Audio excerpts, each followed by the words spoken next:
श्री गणेशाय नमः। ओम श्री अंबिकाभ्यां नमः। ओम नमः शिवाय। श्री शिव महापुराण अथ कैलाश संहिता आरंभ। मंगलमय आदिमा या शिव शक्ति सहित पार्षद गणेश और स्कंद सहित प्रधान पुरुष शिव जी को नमस्कार करता हूँ। ऋषियों ने कहा, अब तक हम लोगों ने अनेक आख्यानों युक्त उमा संहिता सुना। व्यास जी बोले, हे पुत्र, अब तुम प्रेम सहित उस कैलाश संहिता को सुनो, परम दिव्य शिवत्व को बढ़ाने वाली है। एक समय की बात है, जब हिमालय पर्वत स्थित तपस्वी मुनियों ने काशीपुरी चलने की इच्छा की। तब काशी में पहुंचकर उन लोगों ने मणिकर्णिका में जाकर गंगा जी में स्नान किया और विश्वेश्वर का दर्शन करने गए। वहां पहुंचकर उन मुनियों ने शिव जी को नमस्कार किया और शतरुद्री मंत्रों से शिव जी की स्तुति की कर वहां ध्यान में स्थित हो गए। फिर पंचकोशी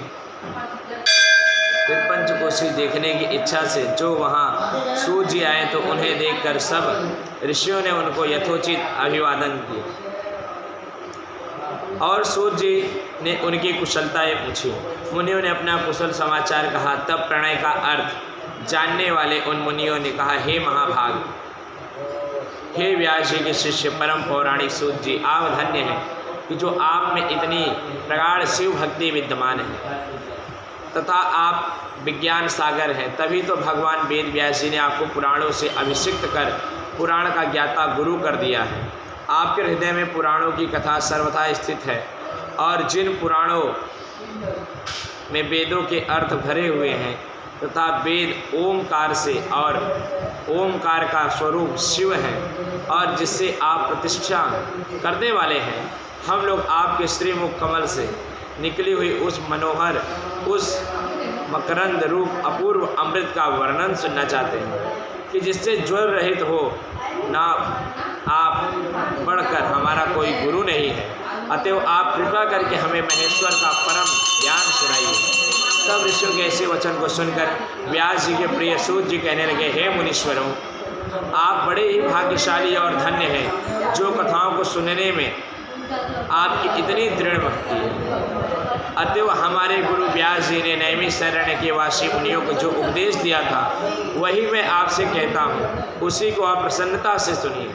स्वरचित मुनि हुए, उनके अंत में दृढ़वती तपस्वी मुनियों ने नैमिषारण्य में सब सिद्धि को देने वाले यद्यपि का सहस्त्र वार्षिक एक ऐसा यज्ञ किया जिससे समस्त ऐश्वर्य की जानकारी हो जाए।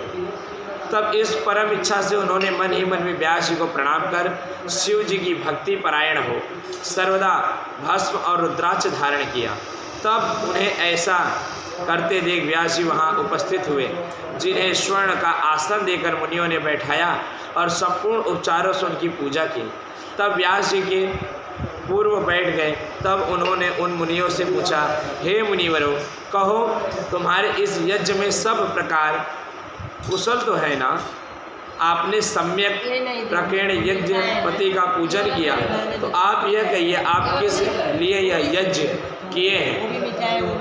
तब नैमिषारण्यवासी ने उन मुनियों ने महातेजस्वी पराशर पुत्र शिव के परम प्रेमी व्यास जी को प्रणाम कर बोले, हे भगवान, हे मुनि शार्दुल्य, हे नारायण के अंश से उत्पन्न कृपा सागर, हे महाप्राज्ञ, आज आपके चरणों का दर्शन कर हम कृत्य हो गए।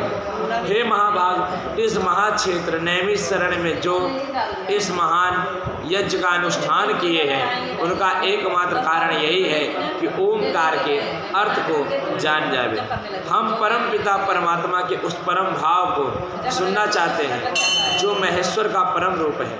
हे प्रभु, हम इस अनुबंध में कुछ नहीं जानते, अतएव एकमात्र आपकी शरणागत है। आप हम अल्प बुद्धियों को सदैव दूर करने योग्य हैं।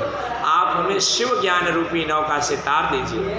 हमारी एकमात्र श्रद्धा शिव तत्व जानने की है, शिव को जानने की है। जब इस प्रकार ऋषियों ने उन वेद के जानने वाले व्यास जी से प्रार्थना की तो संपूर्ण वेदार्थ के ज्ञाता महामुनि व्यास जी ने ओमकार रूप परमेश्वर शिव जी का माँ पार्वती सहित मन में ध्यान करते हुए प्रसन्न हो उन मुनियों से कुछ इस प्रकार कहा।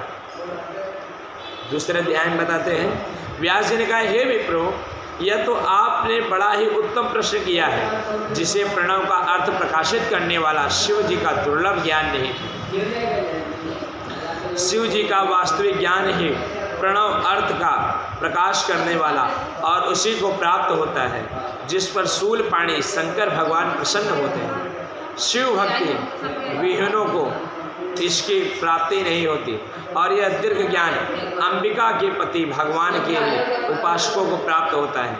इस पर आप लोगों से एक प्राचीन इतिहास कहता हूँ, जो उमा महेश संवाद से युक्त है। जब पूर्व काल दक्षायणी सती ने अपने पिता दक्ष के यज्ञ में जाकर शिवनंदा सुन अपना शरीर त्याग दिया, फिर उन्होंने तप करके हिमालय के घर में जन्म लिया और नारद जी के उपदेश से फिर शिव जी के निमित्त उन्होंने तप किया और हिमालय ने स्वयंवर की विधि से उन्हीं पार्वती का शंकर जी के साथ विवाह किया, जिससे भवानी देवी और भगवान शिव महान सुख की प्राप्ति की। एक समय महाशिखर पर बैठी हुई माँ पार्वती ने अपने पति देव शंकर जी से कहा, हे महादेव, हे परमेश्वर, हे पंचकृत विधायक, सर्वज्ञ भक्ति के सुलभ, हे परमात्मा विप्रहर, मैं आपकी वही स्त्री हूँ जो आपकी निंदा से शरीर का त्याग कर अब हिमालय की पुत्री हुई हूँ।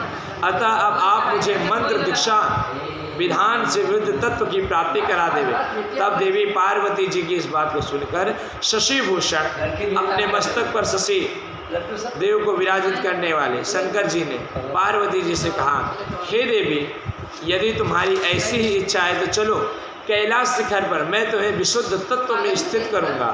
तब शिव जी हिमालय से उठ कैलाश को गए। वहाँ उन्होंने देवी पार्वती को प्रणव मंत्र से दीक्षित कर उन्हें शुद्धात्मा में स्थित किया और पुनः महादेव जी वहाँ से उठकर देवोत्थान में गए, जहाँ सुमालिनी आदि देव सखिया ने कल्प वृक्ष के नवीन खिले हुए फूलों को देखकर पार्वती जी को अलंकृत किया। शिव जी उनका सुंदर मुख देख बहुत प्रसन्न हुए। तब श्रुति के अर्थों से युक्त माँ भवानी उन परमेश्वर से लोक हितकारिणी कथा पूछी। इस प्रकार बोले, हे देव, आपने यह ओमकार रहित उपदेशों को क्यों किया? कृपा करके मुझे इस प्रणव सहित बतलाइए। प्रणव कैसे प्रकट हुआ, इसकी कितनी मात्रा है और वेद आदि में यह कैसे जाता है, इसके कितने देवता हैं, वेदादि की भावना किस प्रकार से की जाती है और उसमें कितने प्रकार की क्रियाएं हैं, तथा इसकी क्या कथा, क्या व्यापकता है, कितनी कलाएं हैं और इसमें पंचात्मका क्या है, इसके वाच्य वाचक का संबंध और स्थान किस प्रकार का है और इसका क्या विषय है, क्या संबंध है, क्या प्रयोजन है और इसका उपासक उपासना का स्थान, उपस्थ वास्तु उपासना का फल, अनुष्ठान विधि, पूजा का स्थान, उनके ऋषि और व्यास की विधि का क्या क्रम है। हे शिव जी, यदि आप मुझ पर कृपा करते हैं तो मुझे यह सब बतलाइए। मुझे इतना तत्व जानने की बड़ी इच्छा है। देवी के इस प्रकार पूछने पर शिव जी पार्वती जी प्रसन्न होते हुए बोलते हैं, तीसरे अध्याय में बताते हैं, भगवान शिव बोले, हे महामाया, जो कुछ तुमने मुझसे पूछा है वह सब मैं तुमसे कहता हूँ, ध्यान देकर सुनो। इसके श्रवण मात्र से जीव शिव के समान हो जाता है। जो प्रणव का अर्थ जान लेता है, जानो वह मेरे ज्ञान को जानने योग्य हो गया। प्रणवात्मक मंत्र सब मंत्रों का बीज है और वही बीज वृक्ष के समान सूक्ष्म रूप, सूक्ष्म से सूक्ष्म और बहुत स्थूल वेद का आदि, वेद का सार और मेरा स्वरूप है। वह तीनों गुणों से परे है, सर्वज्ञ और सबका करता है। प्रणव अर्थात ओम यह एक अक्षर का मंत्र ऐसा है जिसमें सर्वगत शिव जी सर्वथा ही विद्यमान है और जगत की यह समस्त वस्तुएं गुणमयी है, जो उद्दान के संयोग से सब कुछ विराट रूप स्थावर जगमात्मक दिखाई पड़ती है। इस प्रकार यह सब कुछ प्रणव का अर्थ ही है। यह एक ही अक्षर ब्रह्म और सब अर्थों का साधक है। इसी ओम ऐसे आकार युक्त प्रणव से शिव जी ने ही सर्वप्रथम जगत के निर्माण के कर्ता है। शिव ही प्राण स्वरूप प्रणव ही शिव रूप है। इस वाचक में कुछ भी भेद नहीं है। इस प्रकार मैं ही ब्रह्म ऋषि और एकाक्षर रूप हूँ। मुझे वाचक की एकता को विद्वान ही जानते हैं। प्रणव ही सबका करता है। मुमुक्ष ही इस निर्विकार परमेश्वर प्रणव को जानते हैं। यही सभी मंत्रों का शिवमणि है और इसी ओमकार को ही मैं काशी में प्राण त्यागने वाले को देता हूँ। हे अंबिके, हे महामाये, पहले मैं इसी प्रण द्वार का वर्णन करता हूँ, जिसकी जानकारी होने मात्र से परम सिद्धि प्राप्त होती है। हे अंबिके, इस ओमकार की प्राप्ति के लिए सबसे पहले कला का उद्धार करें। पहले आकार के आश्रित निवृत्त कला का उद्धार करें, फिर उपकार के ईंधन कला का, मकार के काल कला का, नाद में दंड और बिंदु में ईश्वर कला का उद्धार करें। इस प्रकार पंचवर्ण रूप प्रणव का उद्धार होता है। यह 3 मात्रा और बिंदु नादात्मक का जाप तो महा मुक्तिदायक है। ब्रह्मा से लेकर सब प्राणियों तक यह प्रणव ही सबका प्राण है और उकार मकार के क्रम से इसकी यह 3 मात्राएं हैं और फिर यही ओम ये महामंत्र बन जाता है। यह ओम वेदों के आदि में कहा गया है और वही ओमकारात्मक भी मैं ही हूँ। इसी महान बीज के आकार के रजोगुण से ब्रह्मा और उकार से उसकी प्रकृति योनि है। उसके सत्य गुण के पालन करने वाले हरि और मकार पुरुष के बीज तमोगुण से संहार करते शिव उत्पन्न हुए हैं। हे देवी, तथा इन सब साक्षात महेश्वर देव शिव के ही सभी अंश तिरोभाव होता है, जो बिंदु रूप है और सब पर कृपा करने वाले वही नाद रूप भी हैं। जब ध्यान में बैठे तब इन्हीं नाद का शिव के मस्तक पर विचार कर ध्यान करें, क्योंकि यह पर से परे और मंगल रूप है। यही सर्वज्ञ सत्य के कर्ता सर्वेश निर्मल अविनाशी अद्वैत और परम ब्रह्म परमात्मा है। यही आकार की अपेक्षा में व्यापक और आकार की अपेक्षा से ओमकार रूप में सब में व्यापक और उकार के नीचे के भाग में व्याप्त है। इसी प्रकार की भावना करें। इसी प्रकार के 3 अनाराधिक 5 वर्णों में ब्रह्मा के रूप को देखें। सद वाम गेव घोर पुरुष ए शासन, यह क्रम से मेरी ही मूर्ति है। 4थे अध्याय में बताते हैं, शिव जी ने कहा, हे महादेवी, अब मैं तुम्हारे अनुरोध से संन्यास और आहरणिक कर्म कहता हूँ, जो संप्रदायक अनुरोध है। यही तो उचित है ना कि महादेवी ब्रह्म मुहूर्त में उठकर अपने उस गुरु का ध्यान, जो सहस्त्र दल वाले श्वेत कमल में बैठे हुए हैं, उस प्रकार के मनोहर भावों से युक्त उन गुरु को नमस्कार करो और यह कहें कि मैं प्रातः से सायंकाल तक जो कुछ करूँगा उससे आपकी ही प्रेरणा से होगी, मुझे आपका ही बल है। हे जग के नाथ, यहाँ आपकी पूजा है।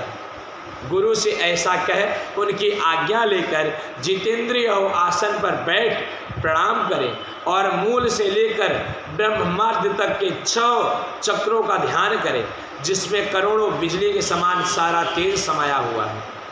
फिर उसके मध्य में वह मुझ सच्चिदानंद निर्गुण ब्रह्म अनामय रुद्र शिव का चिंतन करें।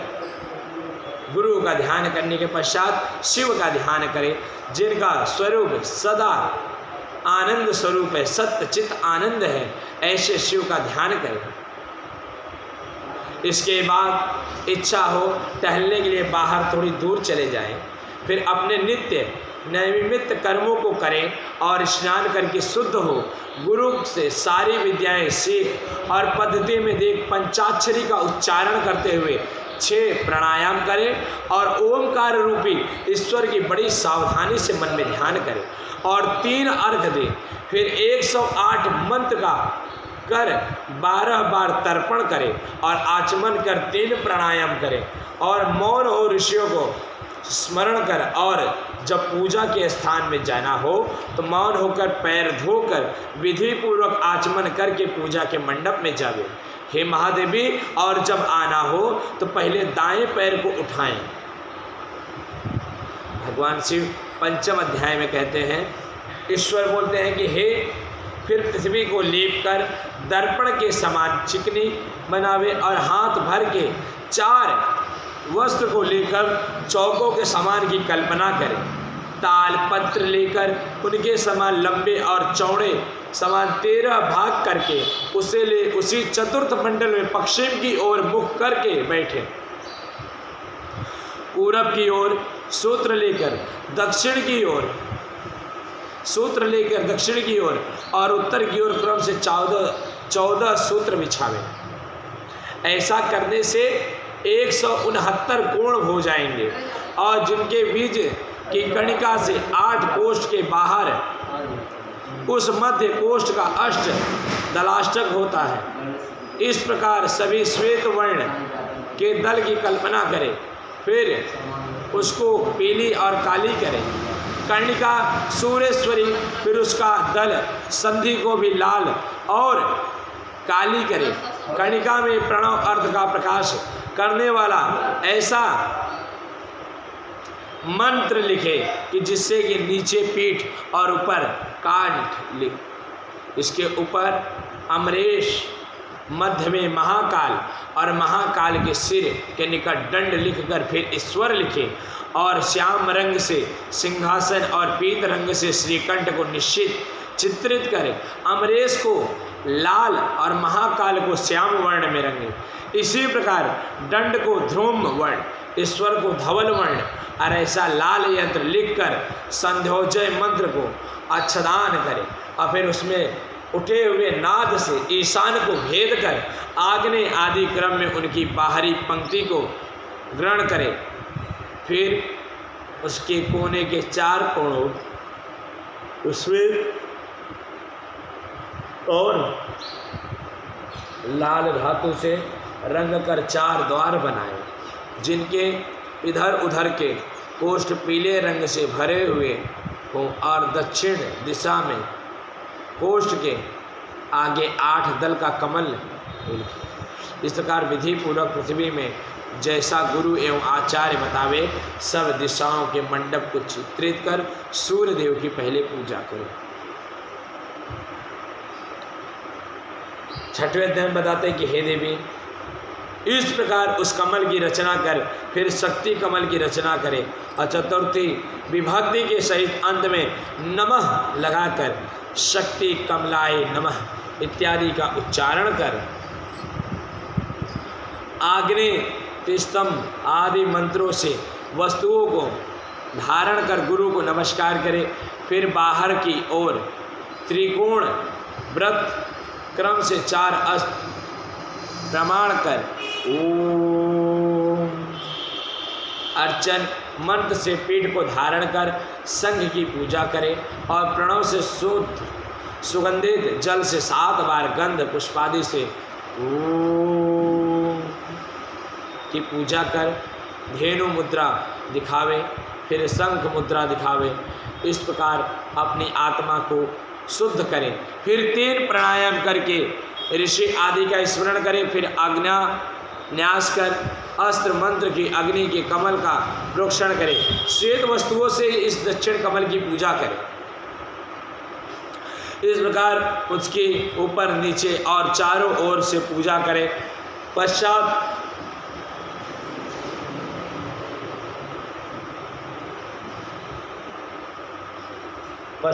सौर नामक योग पीठ का पूजन करें।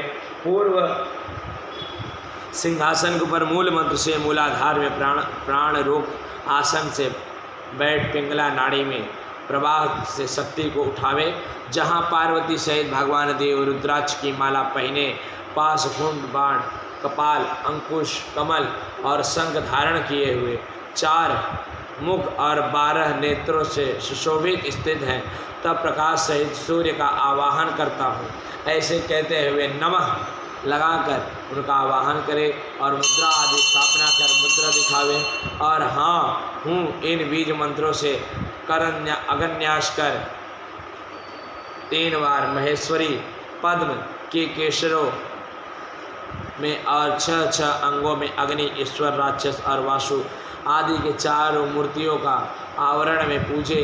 पूरब से लेकर उत्तर तक कमल दल के मूल से आदित्य, भयंकर, भानु और रवि इन 4 नामों से तथा सूर्य, ब्रह्मा, विष्णु, महेश और ईशान को तीसरे आवरण में पूजे।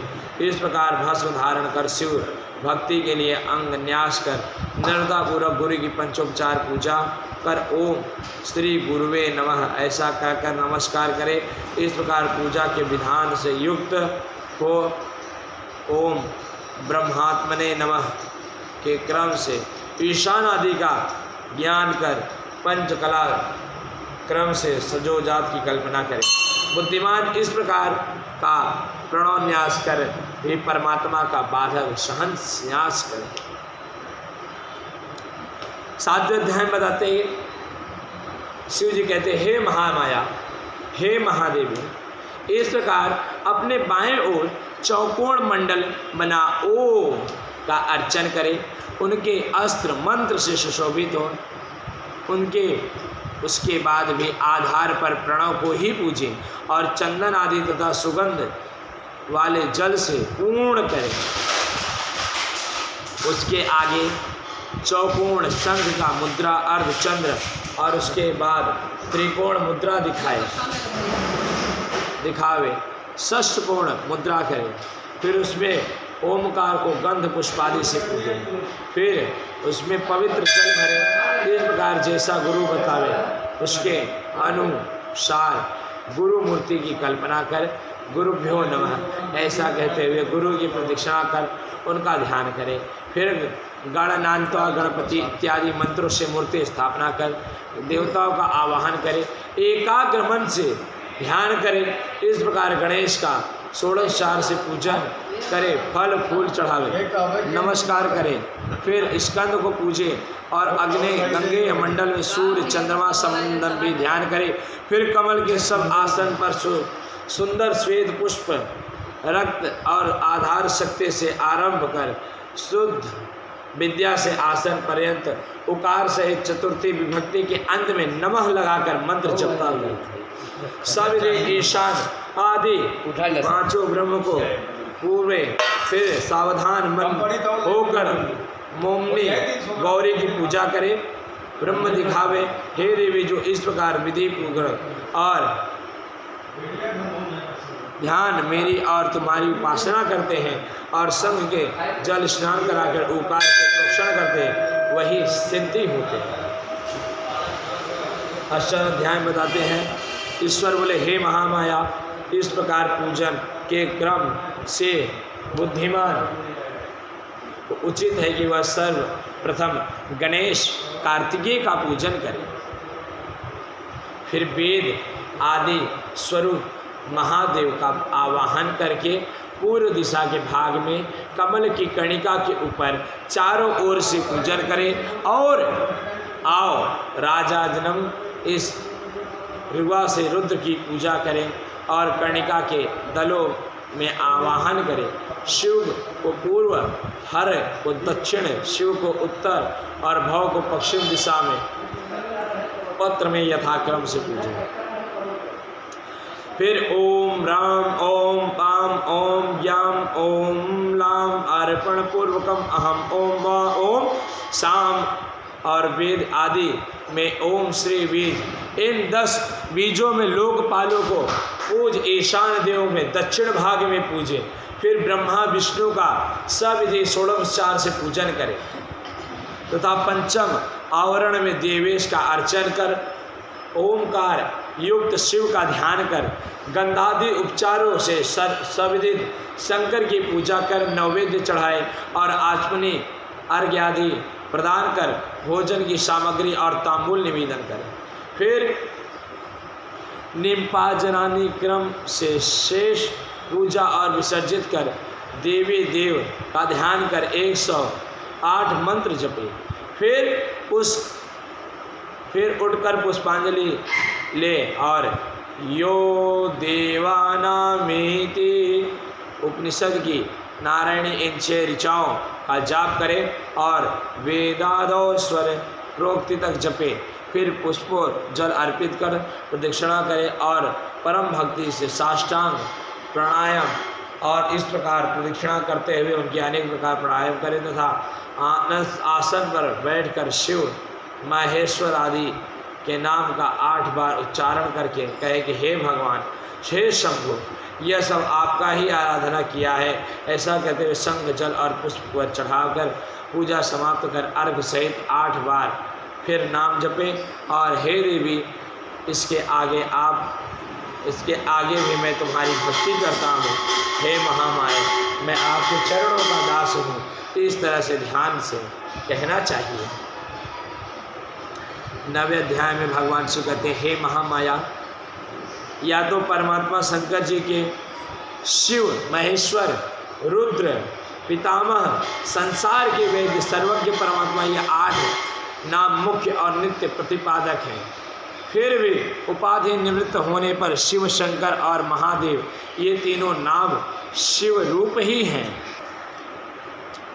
उपाधि युक्त होने से वह अनेक नाम धारण करते हैं। इसलिए अत्यंत परिशुद्धात्मा होने से ही उन महादेव को शिव और गुणों का आधार होने से उन्हें ईश्वर को शिव तत्वदर्शी महात्मा लोग उन्हें शिव कहते हैं। फिर 23 तत्वों से परे प्रकृति और प्रकृति से परे 25 तत्व, 25 सवा पुरुष है। उसी को वाचक के भाव से वेद आदि में ओमकार कहते हैं। और जो वेद को जानने वाले योग्य आत्मस्वरूप वेदांत में प्रतिष्ठित हैं और पर से भी पर और वही परमेश्वर कहलाते हैं। तथा पुरुष और प्रकृति जिनके अधीन है और जो त्रिगुण तत्व की अविनाशी माया है, वह प्रकृति तथा वही परमेश्वर को प्राप्त होने पर नारायण की माया से मोक्ष की प्राप्ति होती है तथा दुखों को दूर करने के कारण उनका नाम रुद्र पड़ा है और वही परम कारण शिव है। यह सुनकर ब्रह्मा जी बोले, जब इस प्रकार सौर जी ने कहा तब उनके वचन को सुनकर शिव जी की वेद से भरे हुए अनेक प्रकार स्त्रोत भरी हुई उनकी स्तुति की और उन परम में स्वरी शिव जी के श्री चरण कमलों को बार बार प्रणाम करने लगे। और हे मुनियों, उसी समय भगवती माँ पार्वती अपने मन में बड़ी हर्षित हुई और हे ब्राह्मणों, यह प्रणव अर्थ का प्रकाश करने वाला अति गुहद विधान मैंने आपसे कहा, जो सर्वथा ही दुख का नाशक है। सूर्य जी कहते हैं, हे मुनिवरों, जब मुनि शार्दुल पराशर पुत्र व्यास जी ने इस प्रकार कहा तो वेदवादी सभी मुनियों ने भक्ति भाव से उनकी बड़ी पूजा की। तत्पश्चात वेद व्यास जी कैलाश पर्वत का स्मरण करके वहाँ चले गए और ऋषियों ने भी प्रसन्न होकर अपने अनुष्ठान किए हुए यज्ञ में अंत में चंद्रशेखर शिव जी की परम भक्ति से पूजा की और यज्ञ आदि में मन लगा शिव ध्यान में स्थिति प्राप्त की। इस कथा को देवी ने स्कंद और स्कंद ने नंदी तथा नंदी ने भगवान सनंद कुमार जी और सनंद कुमार जी ने व्यास जी से कहा, जिसे परम तेजस्वी गुरु व्यास जी से मैंने प्राप्त कर आप सबको सुनाया है। ऐसा कहकर पुराण वेता श्री सूत जी तीर्थ यात्रा करने के लिए चले गए। वहाँ स्थित सभी मुनिगण इस गुप्त रहस्य के ग्रहण कर काशी में वास कर मुक्त हो शिव के धाम को चले गए। बोले जय जय श्री शिव महाप्राण भगवान की जय। 10वां अध्याय बताते हैं, व्यास जी बोले सूत जी के चले जाने पर सब मुनियों की बहुत आश्चर्य हुआ और वे आपस में कहने लगे, एक प्रश्न तो हम लोगों ने भुला ही दिया जिसे सूत जी ने पहले वर्णन किया था। वह वामदेव का मत बड़ा कठिन है। अब न जाने कब हमको उन श्रेष्ठ का दर्शन होगा कि जब हम उनसे इस विषय में पूछेंगे। इस प्रकार सभी मुनि चिंतन करने लगे और अपने हृदय में व्यास जी का ध्यान करके दर्शन की इच्छा से वहाँ स्थिर रहे। 1 संवत्सर के पश्चात सूत जी का काशी में पुनः आगमन हुआ तथा सूत जी को आया देख ऋषियों ने उनका अभिनंदन करके बड़ा स्वागत किया। और जब सूत जी आसन पर बैठे तो उन्होंने मुनियों से पूजित हो बोले, हे उत्तम व्रति मुनियों, तुम धन्य हो। तुम्हारे लिए जिस कारण से मैं आया हूँ वह वृत्तांत सुनो। जब मैं तुमसे प्रणव का अर्थ एवं उपदेश करते थे यात्रा करने चला गया तो दक्षिण सागर के तट पर पहुंचकर मैंने कुमारी शिवा देवी का पूजन किया। वही कालहस्त शैल पर जाकर स्वर्ण मुखरा में स्नान कर देवता तथा ऋषियों को तृप्त करते हुए शंकर जी का स्मरण कर चंद्रमा की कांति वाले उन काल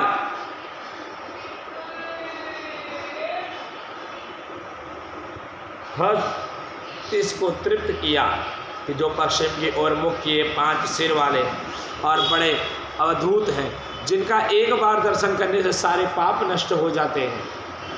उनको पूजकर फिर उनके दक्षिण भाग में स्थित पार्वती जी का भी मैंने पूजन किया। फिर 1,008 बार पंचाक्षरी विद्या का जप किया और प्रदक्षिणा कर बार बार उनको नमस्कार किया। इस प्रकार मैं नित्य उनकी प्रदक्षिणा करते हुए कलाहस्ती शैल उस क्षेत्र में निवास करने लगा। हे मुनीश्वर, मैंने वहाँ 4 महीने का समय व्यतीत किया। तब ज्ञान रूपी प्रसून कालिका महादेव जी मुझे प्रसाद प्राप्त हुआ। मैं शीघ्र ही वहाँ से उठ शिव को भक्ति पूर्वक प्रणाम कर उनको 12 बार प्रदक्षिणा कर दंडवत प्रणाम करते हुए गुरु की आज्ञा से उस क्षेत्र में चलकर 40 दिन में यहाँ आपके पास आया हूँ। हे मुनिश्रेष्ठों, जब मुझ पर कृपा करके आप सब कहिए मैं क्या करूँ। सूत जी के यह वचन सुनकर ऋषि मन ही मन प्रसन्न हो गए और कहने लगे। 11 अध्याय में बताते हैं, सभी ऋषि बोले, हे महाभाग सूत जी, आप हमारे परम पूज्य हैं, इसलिए हम पर दया करके हमें बताइए वामदेव का मत क्या है। यह सुनने की हमारी बड़ी इच्छा है। तब उनके यह वचन सुनकर गंभीर वाणी से बोले कि हे मुनियों, आपका मंगल हो, क्योंकि आप सबकी मति सर्वदा शिव भक्ति में तत्पर है। पहले रण्यंतर कल्प में वामदेव नाम के मुनि हुए, जो गर्भ में उत्पन्न हुए ही स्वयं शिव को ज्ञान जानने वाले और देव असुर मनुष्य सब देवताओं के जन्म कर्म के जानकार थे। वे सब शरीर में भस्म लगाए जटा मंडित इच्छा रहित इंद्र निरंद और अहंकार से रहित थे। वे सर्वदा दिगंबर महाज्ञानी और दूसरे शिव के समान अपने चरणों के स्पर्श से पृथ्वी को पवित्र करते हुए इधर उधर विचरते तथा ब्रह्म में लीन रहा करते थे। उन्हीं ने एक समय में मेरु के दक्षिण कुमार शिखर पर जाकर स्कंद जी से भेंट की, जहाँ स्कंद नामक सागर के समान एक सरोवर है जिनका जल ठंडा और बड़ा स्वादिष्ट है।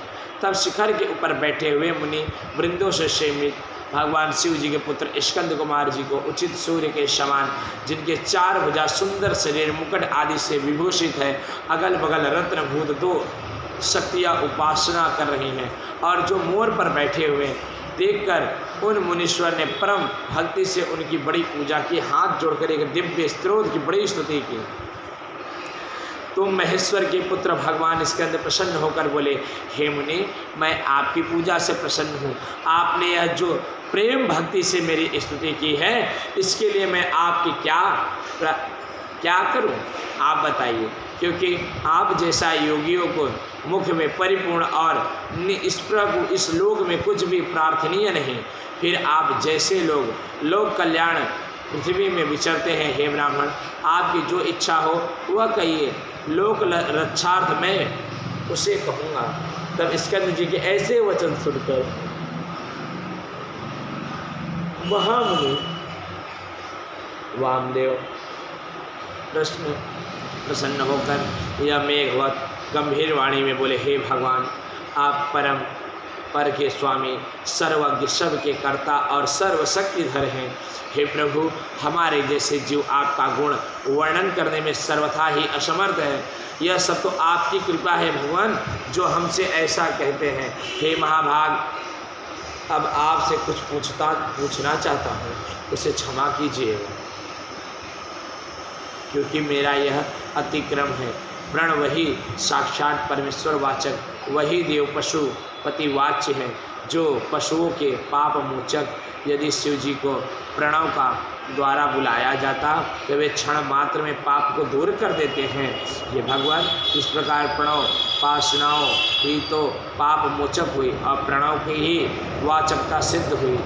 ओमकार ही तो सर्वरूप है और ओम इसी सर्व वो तो इस प्रकार सबकी स्तुति और ब्रह्म स्वरूप है। हे देवताओं के पति, आपको नमस्कार है। आप ही पतियों के पति और परिपूर्ण हैं, अतएव आपको नमस्कार है। हे सेनापति, आप विचार से जगत की स्थिति में शिव के सिवाय दूसरा कोई नहीं है। सर्वव्यापक स्वामी महेश्वर ही सब रूप वाले हैं। हमने सुना है समष्टि और व्यष्टि के प्रभाव से यह सब कुछ प्राण स्वार्थ ही है। द्वादश अध्याय में स्कंद महाराज बोलते, स्कंद भगवान कहते हैं, हे वामदेव जी, आप धन्य हो। आप बड़े ही शिव भक्त और शिव ज्ञान जानने में श्रेष्ठ हो। आपको त्रिलोकी में कुछ भी अविदित नहीं है। फिर भी लोक कल्याण की सृष्टि से मैं आपसे कहता हूँ, इस कल्याण में जीव अनेक शास्त्रों से मोहित हो रहे हैं, जिससे परमेश्वर की विचित्र माया को नहीं जान पाते। प्रणव ही साक्षात भगवान शिव हैं, महेश हैं, जिसे वे मोहित प्राणी नहीं जानते। यद्यपि वही देव सगुण, निर्गुण और इन ब्रह्म, इन तीनों को प्रकट करने वाले और परम देव प्रणव का अर्थ तो साक्षात शिव जी ने ही किया है। और श्रुति, स्मृति, शास्त्र, पुराण, आगमों यही कही गई, जिनमें मनवाणी का कोई गम नहीं, जिसे पाकर विद्वान कभी भयभीत नहीं होता। ब्रह्मा, रुद्र, इंद्र पूर्वक यह सारा जगत ही उत्पन्न करते हैं और वह कभी भी कहीं भी उत्पन्न नहीं होते। उनमें विद्युत, सूर्य और चंद्रमा का कोई प्रकाश नहीं, और जिसकी भाषा से ही सारा जगत प्रकाशित होता है। यह सारा ऐश्वर्य उन्हीं महेश्वर को प्राप्त है, जो मुमुक्षों का ध्यान की वस्तु है। वही सर्वव्यापी, निगुण, सगुण, निष्फल तथा शिव, स्थूल, सूक्ष्म और उनसे भी परे, यह तीन रूप हैं। वही सब देवादि देव, संतान, निष्फल और ज्ञान क्रिया स्वभाव वाले और परमात्मा भी कहे जाते हैं। वही देव पंचक और कला पंच भी हैं। उनका मन सर्वदा शुद्ध स्फटिक मणि के समान प्रसन्न और शीतल होता है, जिनके 5 मुख, 10 भुजा, 15 नेत्र, जो ईश्वन द्वेष मुकुट युक्त पुरातन पुरुष और ओघर हृदय वामदेव, गृह तथा प्रदेशवान सदपाद तन्मूर्ति, साक्षात संपूर्ण निष्फल और मूर्ति, वे 6 प्रकार का शरीर धारण करने वाले, शब्द की शक्तियों से भी स्फुरित होते हृदय में विराजमान रहे। अपनी मनोपन्नी शक्ति से वाम भाग विभूषित, मन्नवादी से, जिनके 6 प्रकार के अर्थ मंत्रों द्वारा होते हैं। वे उपन्यास मार्गी, समष्टि, उपदिष्टि भाव वाले प्रवणात्मक अर्थ हैं। मैं इनके अर्थ को कहता हूँ, सुनो। पहले उपदेश का क्रम कहता हूँ। हे महाराज, लोक में वर्ण विख्यात हैं। इनमें 3 के लिए ही वेदचार कहा गया है। शुद्ध का वेद अधिकारी नहीं, वे केवल सेवा करने को ही कहा गया है। शेष तीनों वर्ण अपने ही आश्रम में रत रहें। इन्हें तो श्रुति, स्मृति, धर्म का ही अनुष्ठान करना चाहिए, अन्य नहीं। इससे से इंद्र सिद्धि प्राप्त होती है। वेद मार्ग के प्रदर्शक परमेश्वर की यही आज्ञा है। अब श्रुति स्मृति जैसा कहती है, उसके अनुसार वर्णाश्रम धर्म से आपने अपने आचार्यों द्वारा परमेश्वर की वह पूजा करें, जिसके करने से कितने ही श्रेष्ठ मुनियों ने सायुज्यता प्राप्त की है। तेरे अध्याय में स्कंद भगवान कहते हैं, ऐसा यदि मध्याह्न में प्रसन्नतापूर्वक स्थान पर गंध पुष्प और अक्षत आदि से पूजा की सामग्री को लेकर पहले देव पूजन तथा शिवपुत्र गणेश की विधि प्रकार पूजा करे, ध्यान करे, पूर्णाहुति से हवन समाप्त करे और गायत्री के जप द्वारा अपना को कर्म समाप्त करे। फिर सायंकाल को स्नान करके काल की संध्या समाप्त करे और फिर इस समय सयोजात के 5 मंत्रों से हवन करे। अंत में उमा सहित महादेव जी का अग्नि में ध्यान करे।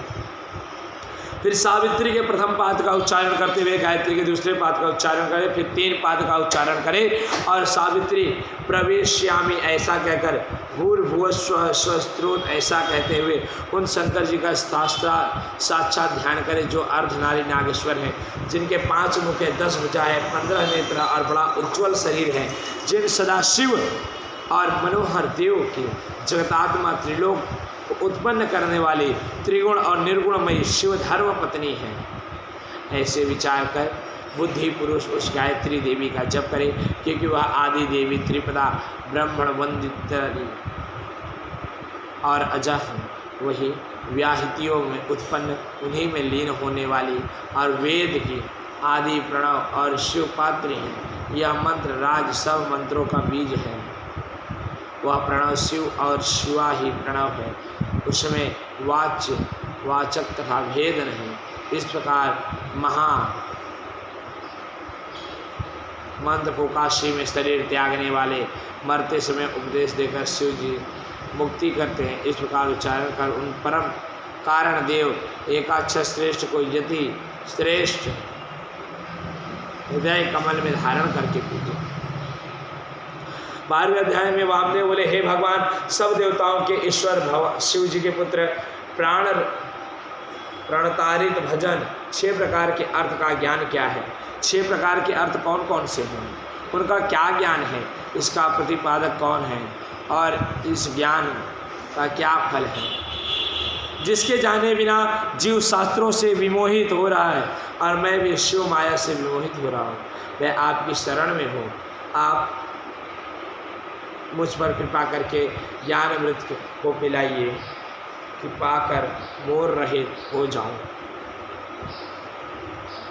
क्योंकि शिवपाद अद्वैत है।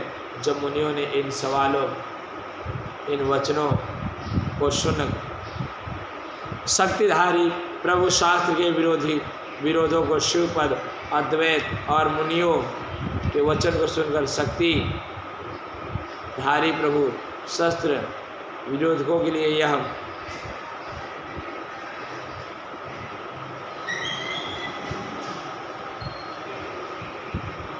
यह महासुत सज्जन वचन बोलने लगे कि हे मुनि शार्दूल, जो कुछ आपने पूछा है वह समस्त प्रमाणार्थों परिज्ञान रूप में आपसे सादर कहता हूँ, जो समिष्ट अवृष्ट के भाव से सर्वथा ही भगवान शिव का ध्यान करते। हे सुब्रत, अब उन 6 प्रकार के अर्थों को कहता हूँ जिससे एक ही का परिज्ञान होता है। पहला मंत्र कहता हूँ आपसे, पहला मंत्र कहता हूँ, दूसरा मंत्र भाव, पहला मंत्र रूप, दूसरा भाव, तीसरा देवार, चौथा पंचदार्थ, 5वां गुरुपद का दिखाया हुआ अर्थ और 6ठा शिष्य का आत्मानु। यह 6 प्रकार के अर्थ पहले कहे हुए। हे मुनि उत्तम, पहले उस मंत्र रूप को सुनिए जिसे विज्ञान मात्र से गुरु ज्ञानी हो जाते हैं। पहला स्वर आकार, जिसके बाद 5वां उकार पड़ता है और इसी प्रकार नाद की भी सभी समिष्टि है और ऊपर आकाश का आकार विकार सब बिंदु के आदि में है। यही समिष्टि रूप सिद्धि हो। उकार शिव का वाचक है। इन्हीं 5 वर्णों की समिष्टि कला प्रणव शिव का वाचक है और शिव जी के उपदेशों मार्गों से जो उत्पन्न, जो उसका विचार करते हैं वही मंत्र है। इसी से प्रणवराज कहते हैं, जो शिव को ही स्वरूप है।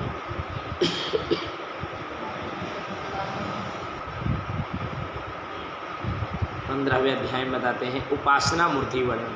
ईश्वर बोले अब इनके बाद सृष्टि की पद्धति कहता हूँ। जो महेश आदि चतुष्षष्ठ और सदाशिव कहलाते हैं वही सम सृष्टि प्रभु आकाश के अधिपति और उन्हीं महेश आदि 4 रूप इसी को व्यष्टि जिन सदाशिव के सहस्त्रांश से महेश्वर की उत्पत्ति होती है और जो पुरुष अनंत रूप होने से वायु के भी अधिपति हैं जिनके वाम में माया शक्ति और जो सब क्रियाओं के अधिपति हैं तथा जिनकी ईश्वरादि चतुष्षष्ठ व्यष्टि रूप हैं ईश्वर विश्वेश्वर परमेश्वर और सर्वेश्वर यही श्रेष्ठ तिरोभाव चक्र है। यह तिरोभाव तो भी 2 प्रकार का होता है, एक रुद्रादि गोचर दूसरा जीव समूह का शरीर रूप। यह पाप पुण्य रूप शरीर जब तक स्थित है तक वह रहता है और इसमें कर्म की साम्यता है किंतु यह एक ही होता है। इसे एक में अनुग्रह करने की सामर्थ्य है और वही विभु ज्ञान है जिसमें तिरोभाव और कर्म की साम्यता और वही विभु है। उसी को साक्षात परम ब्रह्म निर्विकल्पम तथा निरामय इस प्रकार से ईश्वर आदि 4 देवता कहे गए हैं जिनमें तिरोभाव का चक्र शांति कलामय और इसी को उत्तम पद तथा महेश्वर के अधि प्रतिष्ठ कहा गया। महेश्वर की चरणों की सेवा करने वाले इसी को प्राप्त होते हैं। महेश्वर के 1000वें अंश रुद्र की उत्पत्ति होती है।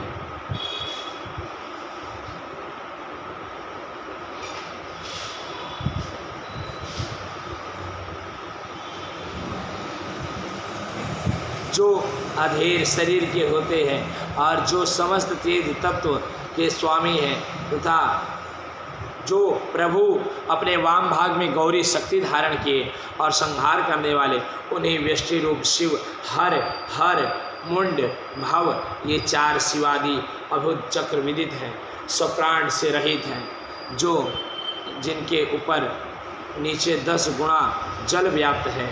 इसी निर्मय स्वरूप जल के मध्य में जो रहता है उसी को श्रुति ने जल मध्य साई कहा,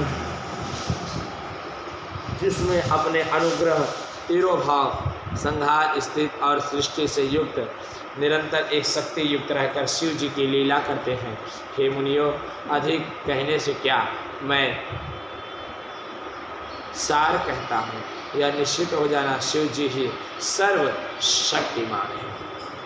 16वें अध्याय में सूत जी बोले जब इस प्रकार गुरु ने वेदा उपदेश किया तो सुनकर मुनिश्रेष्ठ को परमात्मा में संदेह हुआ।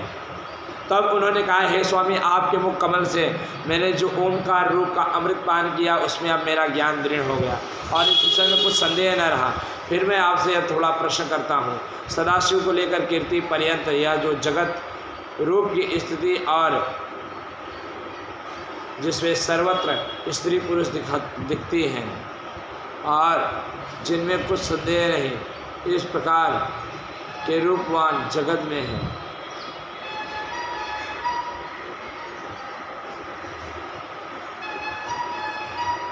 सनातन देव कल्याण है। यह स्त्री पुरुष नपुंसक रूप और कोई अथवा उनका क्या रूप है। विद्वान और शास्त्र तो मोहित होकर उनके अनेक प्रकार से कहते हैं, परंतु इससे जो एक मत हो जाए, जग सृष्टा जैसे एक भाव को प्राप्त हो, आप मुझे बात बतलाइए, क्योंकि मुझे ब्रह्मा विष्णु आदि देवता और सिद्धि कुछ नहीं जान पड़ते। मुझे तो यह कहता हूँ, यह विचार है कि स्पष्ट दिखाई पड़ता है और यह सब क्रियात्मक व्यवहार ही सब अनुभवों से सिद्धि होती है और वह देह इंद्रिय मन तथा अहंकार से उत्पन्न होता है अथवा इस महान आत्मा का ही रूप है।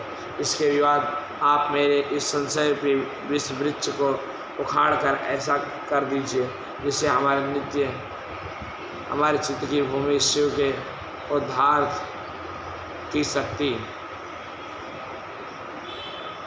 है। हे मुने, इस गुहा ज्ञान को शिव जी ने कहा। हे वामदेव, जिस समय शिव जी अम्बा जी के साथ रह रहे थे उस समय मैं अम्बा का दूध पीता हुआ बड़े आनंद से सब कुछ सुन रहा था और वह सब मुझे स्मरण है। हे पुत्र वामदेव, अब तुम उस परम रहस्य को मैं तुम पर दया करके कहता हूँ, ध्यान देकर सुनो।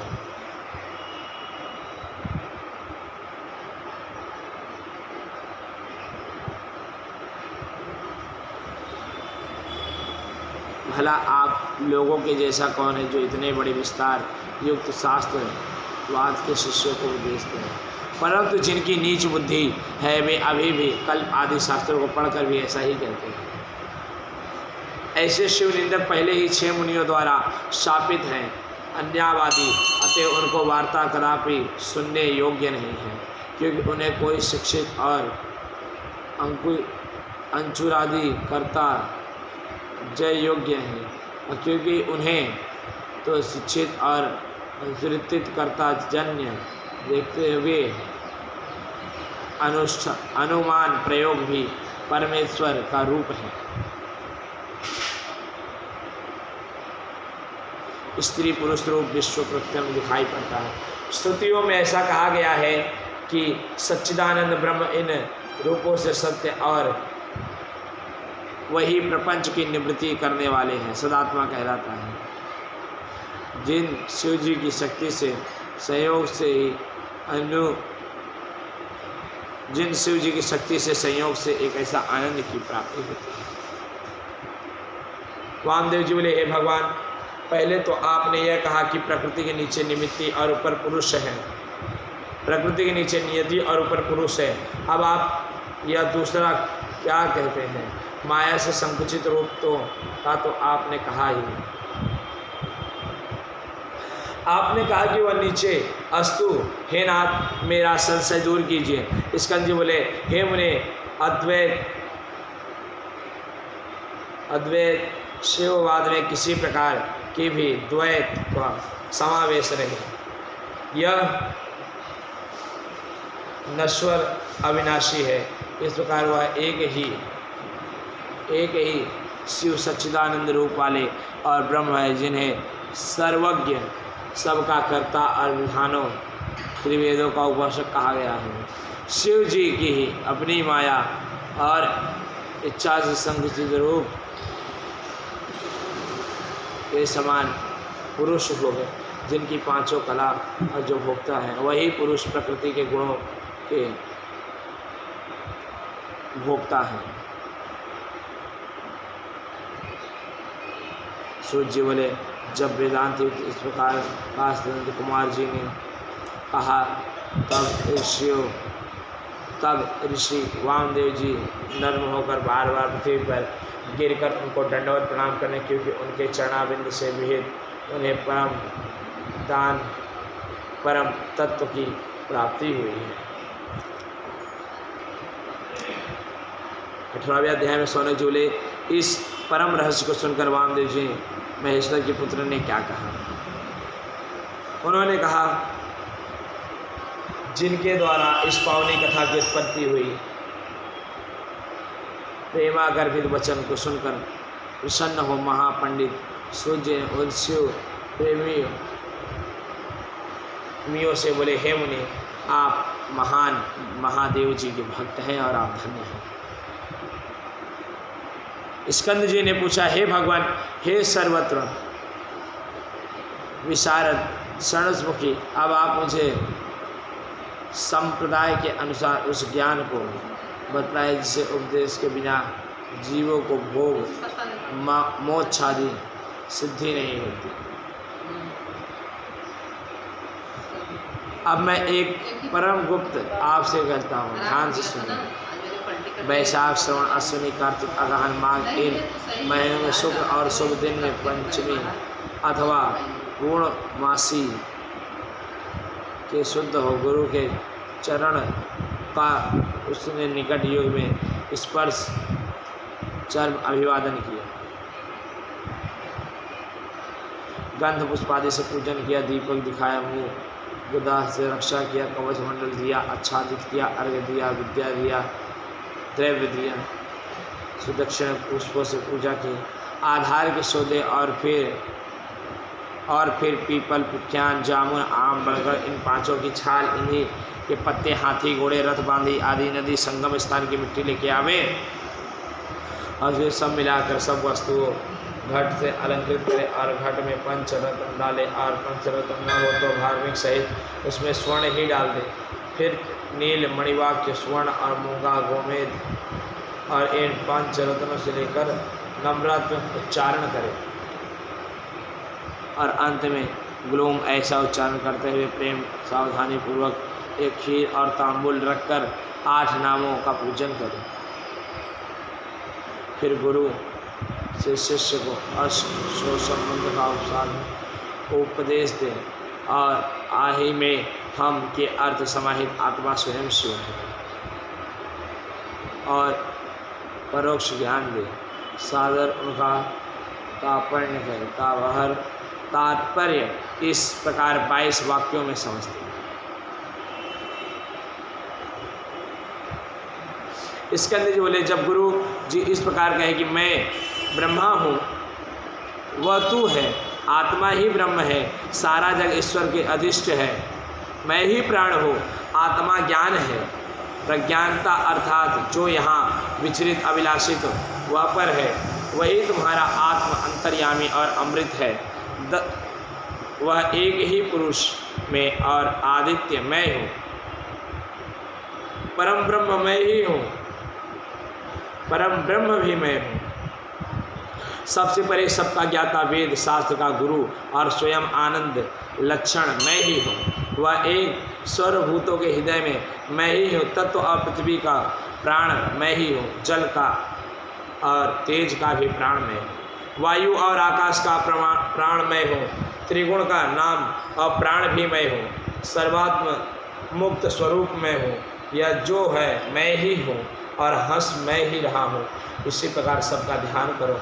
यह कहकर स्कंद जी ने वामदेव जी को और छौर स्नान की विधि बतलाई। 20वें अध्याय में स्कंद स्नान आदि विधि में पूछते वामदेव जी, अब स्नान और छौर की विधि कहता हूँ, जिसमें यात्रियों के परम शुद्धि प्राप्त होती है।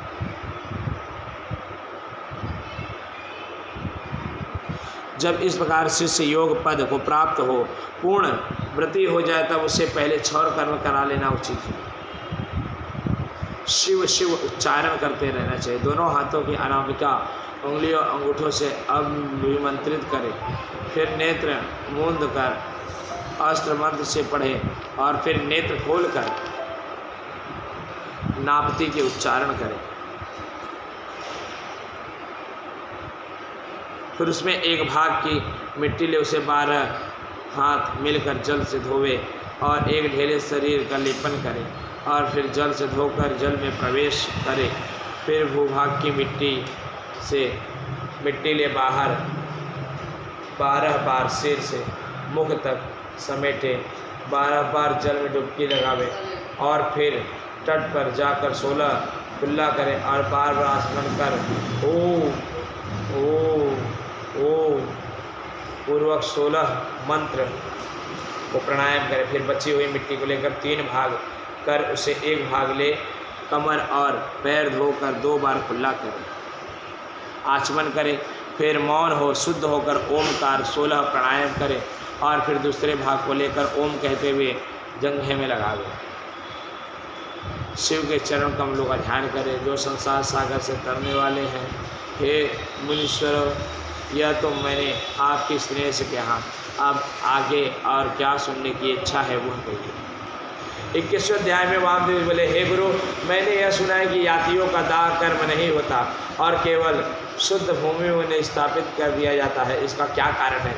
यह आप प्रेम पूर्वक कहिए। वामदेव जी इस प्रकार कहा तब असुर निकंदन स्कंद जी शिव जी से सुने हुए इस परम रहस्य बात फिर उनसे कहने लगे। स्कंद जी बोले, हे मुनि, यह बड़ी गुहार बात है।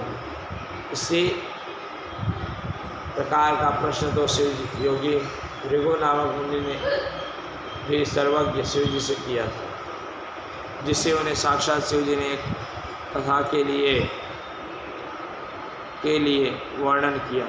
हे ब्राह्मण, वही कथा मैं तुमसे कहता हूँ। यह ज्ञान हर एक को नहीं देना चाहिए। यदि ऐसा ये कोई शांत चित्त वाला शिव भक्त शिवस्य हो तो उसे ही दे, क्योंकि ऐसा ही महान धैर्यवान योगी जिससे समाधि अवस्था प्राप्त हो वही शिव रूप से परिपूर्ण होता है। परंतु जिसका चित्त समाधि से परिचित नहीं और अधीर हो चुका, उसका एक उपाय ऐसे पुरुषों को चाहिए कि वह गुरु के मुख से निकले शिव जी का ध्यान में परायण हो, योगाभ्यास करें।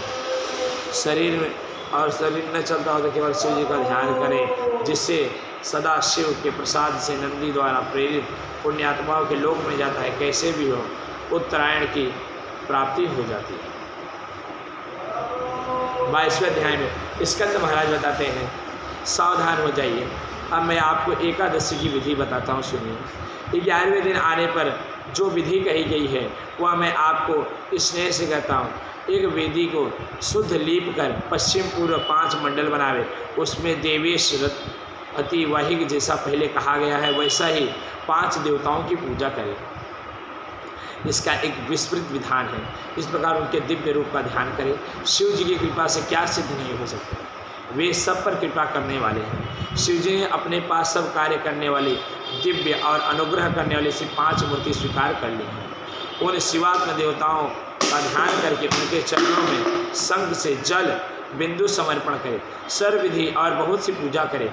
ओम भूर्भुवस्वः इस मंत्र से प्रोक्षण आदि करें, धूप देकर प्रदक्षिणा करें, नमस्कार कर सिर पर अंजलि धारण कर प्रार्थना करें कि हे माताओं, तुम प्रसन्न होकर इस यति को शिव के चरणों में रक्षित करो।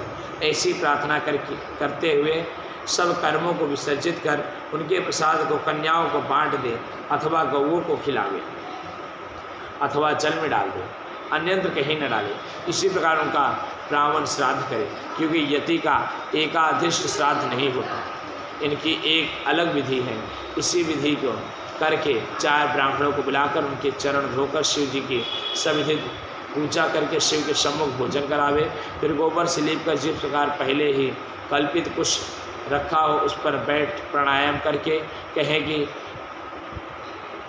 कि मैं पिंडों को दान करता हूँ। ऐसा संकल्प करके 3 मंडलों का अपने परमात्मा, अंतरात्मा और आत्मा के लिए पूजा करें और चतुर्थी का अंत तक इसका विचार करें। हमने आत्मा को पिंड दिया है, फिर पिंड दे, फिर कुश से जल छिड़क कर प्रदक्षिणा करें और नमस्कार करें। ब्राह्मणों को दक्षिणा दें, उसी स्थान में नारायण बलि करें। फिर रक्षा के लिए विष्णु की महापूजा अलग विधान है। अंत में वेद पाठी ब्राह्मण 12 ऐसे ब्राह्मणों को जिनका केशवादि नाम हो बुलाकर उन्हें गंध, अक्षत और पुष्प देवे। फिर उपनाम तथा अक्ष देकर भक्तिपूर्वक विधिपूर्वक शुभ वचनों द्वारा यथाविधि संतुष्ट करें और कुशाओं पर प्रयास बलि करें। मुनीश्वर, एकादश की विधि मैंने कही, हे द्विज अब द्वादशी की भी विधि सुनो। 23वें अध्याय में भगवान कार्तिकेय कहते हैं, स्कंद जी बोले 12वें दिन प्रातः उठकर स्नान करके अनाहिक कर्म से निवृत्त हो शिव भक्ति यति अथवा शिव प्रिय ब्राह्मण को मध्याह्न में निमंत्रण कर स्वादिष्ट अनेक प्रकार के भोजन करावे। फिर उसी स्थान में गुरु पूजन मन में संकल्प कर कुशा छुए, फिर गुरु के चरण धोवे, फिर मेष्टि स्वरूप गुरु और उनके भी पर गुरु का ध्यान करें, गुरु के भी गुरु का ध्यान करें। कुशाओं से पूज धूप दीप दे, सारी आराधनाएं समाप्त करें और संपूर्ण शुभ मस्त कहते हुए उठकर नमस्कार करें। देवत्यादि मंत्र जपते हुए अक्षतों को छोड़ें और नमस्कार करें। सर्वत्र अमृतस्तु ऐसा कहें। फिर ब्राह्मणों को भोजन करा स्वयं उनका हाथ धो लेने को जल दे। फिर आसनों पर बिठा तांबूल दे, दक्षिणा दे, छत्री और पादुकासन अर्थात पहनी दे, पंखा, चौकी, वेणुदंड देने, प्रदक्षिणा देने, नमस्कार करें। उन्हें संतुष्ट कर आशीर्वाद ग्रहण करें। फिर प्राणायाम करें और विदा करें। फिर यह कहते हुए कि आप सर्वदा शिवादि हैं, जैसी इच्छा हो जाइए। ऐसा कहते हुए द्वार तक उनके साथ जावे और जब ब्राह्मण कहेंगे जाओ अब लौट जाओ, लौट कर काज पर बैठ जाओ। जाते हुए अतिथि और ब्राह्मण को दीनों अनाथों सहित भोजन करावे। इस प्रकार गुरु की पूजा करें, उत्तम गुरुपद की उपासना करें। श्रेष्ठ महात्मा स्कंद जी जो दूसरों पर अनुग्रह करने वाले प्रसन्न हो। कहने लगे कि कुछ नैमिष शरण में मुनियों से व्यास जी ने कहा, वे ही आदि गुरु व्यास जी सब भुवनों में प्रख्यात हैं, वही इसे फिर कहेंगे और उन्हीं के अनुसार इस कथा को फिर सुखदेव जी कहेंगे तथा एक एक के 4 शिष्य जो वेदाध्ययन संपन्न होंगे वे धर्म की स्थापना करेंगे।